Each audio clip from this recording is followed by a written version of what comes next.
2nd and 8 for the Hoosiers on their own 16 on the right hash.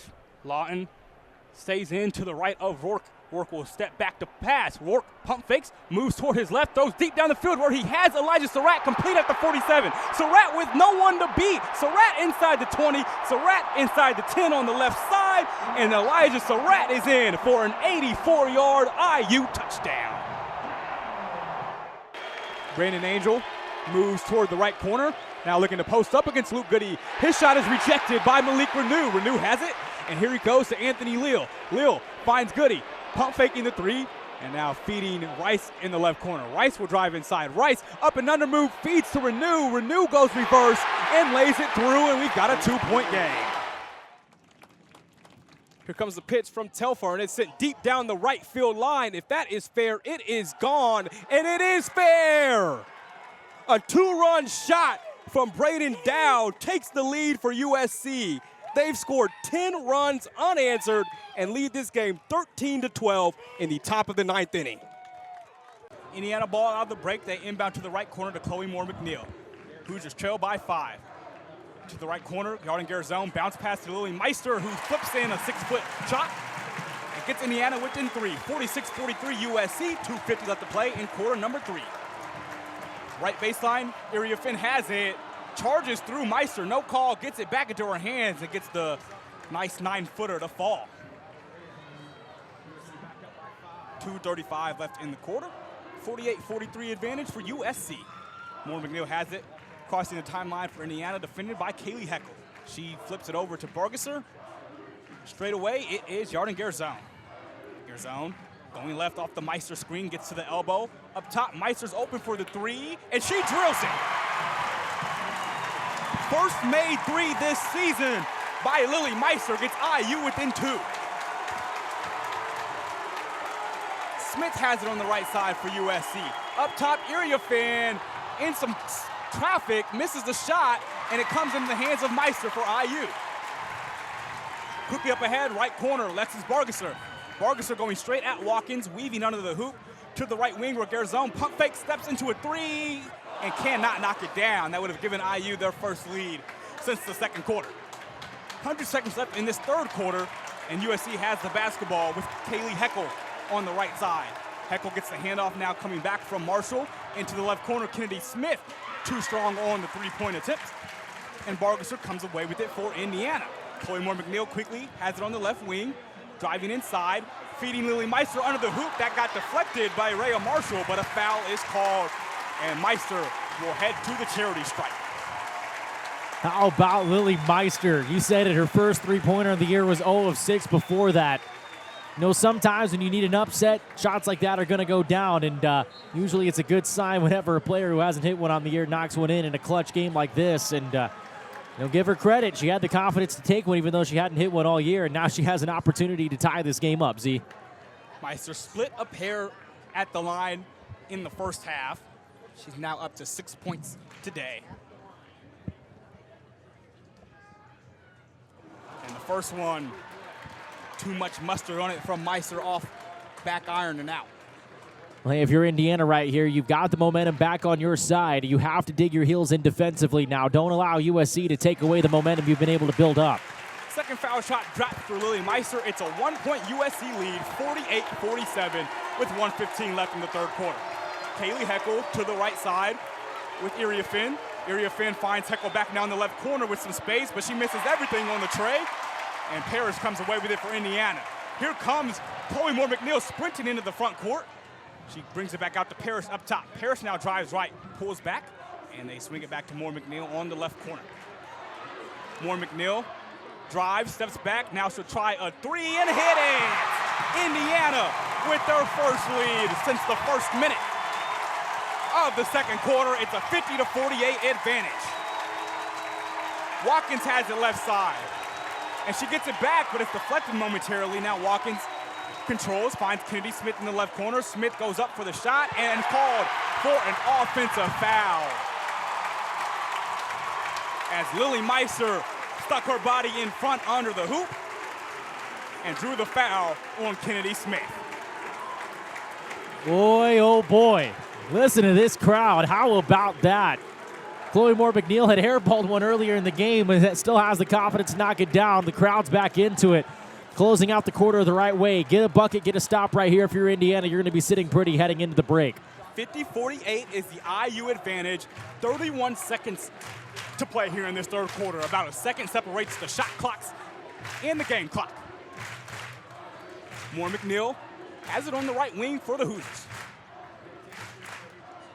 She drives left with the basketball, looking for some space. Still 10 on that shot clock. Moore McNeil going left again, finds Lily Meister at the foul line. She lets one go, and too short on that attempt. 5 seconds left as USC has it up the left side. It's Watkins. Watkins will pull from 25 feet, and it goes in, out, and back in for Juju Watkins at the buzzer as USC goes into the fourth quarter with a 1-point lead, 51-50. IU starts this drive with a 21-0 lead, 6:08 left to play in the first half. On the left of Curtis Rourke, it's Justice Ellison, and Rourke gives it off to Ellison, who goes up the right side and is brought down around the 35-yard line. The Hoosiers 35, that is, a pickup of 5 for Ellison. And again, I can't emphasize this enough, Zion. That's a 5-yard run, and that sets up a 2nd and 5, which means the playbook opens up so much more when you have a really solid run play like that. You don't have to get 7, 8 yards, but 4 or 5 yards lets you have more options on 2nd and medium. Ellison stays in to the right of Rourke in the shotgun. Rourke sends Keyshawn Williams in motion. Rourke will fake to Ellison, pitch it out to Omar Cooper on the near side. Cooper gets past the first down marker at the 40 and is knocked out of bounds at the IU 43-yard line by Bo Truss Alessandra. Another first down for Indiana. Thank you, my friend. And yeah, again, so much of Indiana's game is post-snap reads, right, with Curtis Rourke, but a lot of it, too, is timing routes. Three-step drop back, finds Cooper on the out route, gets the completion. 8 yards on that completion to keep the chains moving for the Hoosiers. 1st and 10. Rourke looks to throw again, this one in tight traffic, and it is complete up toward the 47-yard line with Elijah Surratt making the grab on his knees and picking up 4 yards as he was hugged by Hadari Hines. Yeah, and they were almost there on that route. That's a tight window and a long throw back to the wide side of the field for Rourke, able to complete it to Surratt once again. 4.5 left to play in this first half. IU has the ball, leading 21-0 over Purdue. Ellison is the back to the right of Rourke. At the tight end, Horton moves to the right side of the line. Rourke fakes it to Ellison, quickly screens out to Williams on the right side. Keyshawn Williams shakes the defender and gets into Purdue territory as he's dragged down at the Purdue 40. 13 yards and another IU first down. And again, that setup, once again, you had the right tackle and tight end pulling to the other side of the field, thinking it's going to be a run, passed it back to the near side. Good completion. IU goes quickly. This time they do give to Ellison. He has a lot of space. He's past the 30 and is drugged down at the 25-yard line. 15 yards and another IU first down as Dylan Thieneman was able to bring down Ellison. And you've got complementary offense, and that comes from a very great game plan, great play calling, great scripts. Again, when you have a cohesive plan and it's complementary offense, meaning you're running the ball well and passing the ball well, each set up each other. 3.5 left to play in the second period here, and IU leads 21-0 over Purdue. 1st and 10 at the Purdue 25-yard line. Tyson Lawton is the back to the left of Curtis Rourke in the gun. Rourke gives it off to Lawton. He has space. Past 15, inside the 10. Lawton bulldozes a defender down inside the 5 to the 4.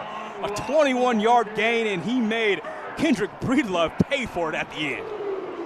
Yeah, it made Breedlove basically start making a snow angel there on the turf. Man, Tyson Lawton, this guy runs the ball so hard, so effective in Indiana inside the 5. 1st and goal for IU at the 4. It's another give to Lawton up the left side, and he will find Paterts from 4 yards out. The Hoosiers go ahead by 4 touchdowns. Yeah, and you feel on that drive, Zion, they're just flexing their muscle a little bit. Run, a couple passes in there, then you run it a couple more times as Purdue defense is starting to get tired and Indiana starting to weigh on them a little bit. That run game's starting to open up. 20 carries, 112 yards. Well done, and we still got 2:52 left in this second quarter of play. That drive, 7 plays, 70 yards, 4 first downs, 25 yards through the air, 45 on the ground. And Nico Radicic buries another extra point, and Indiana leads 28-0 with 2:52 left to play in the first half. Devin Taylor takes the plate now for IU. Once again, no runners on, 1 out, and it's a 1-0 USC lead here in the bottom of the first as Taylor takes the first pitch inside for ball 1. And we talked to Jeff Mercer earlier this week, Kevin. He talked about Wiggins. He's a very patient batter, but against these West Coast teams that really make you hit the ball, right? They throw a lot of strikes, as I talked about with Govil. He wants to see Wiggins get better just in general as a hitter and making contact as Taylor looks at ball 2 on the outside. Yeah, I mean, there's a part of hitting where you have to be patient. You got to be selective with your pitches, but there's also times you got to be aggressive and jump out on the first or second strike. And the 2-0 pitch is swung on and missed by Taylor on the off speed. Now 2-1 the count. Especially when it's a pitcher like Govil where he's so fastball focused. You know what I mean? It's a bad sign when teams can't hit the fastball. You know, that's never a good look. The 2-1 from Govil is lined out to deep left field by Devin Taylor going back, and that is out of here. Jack Basir made a leaping attempt at the baseball, but it lands in the Indiana bullpen, and Devin Taylor has tied this game up at 1 apiece.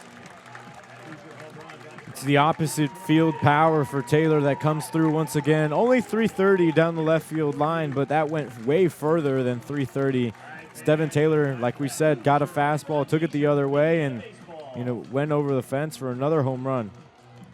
It's the 10th home run for Taylor this season, and he's now 1 away from tying the Indiana career record. And he's just a junior, and we still have 20-plus games or so left in the season. So a 1-1 ball game now as Corbin Dickerson looks in at strike 1. No one on. 1 runner out here in the bottom of the first.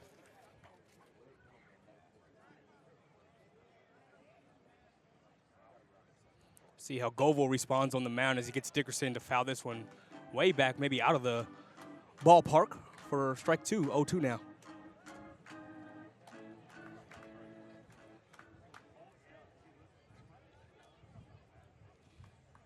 The 0-2 to Dickerson, way high as Elliott has to come to his feet to bring in ball 1 there.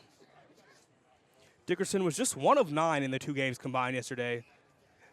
Did have an RBI on a sacrifice ground out in game number 2. Dickerson looks at a ball that bounces in the dirt for ball 2 to even the count. Govil a little rattled after the first inning home run, but you're just a pitch away from getting out of it. So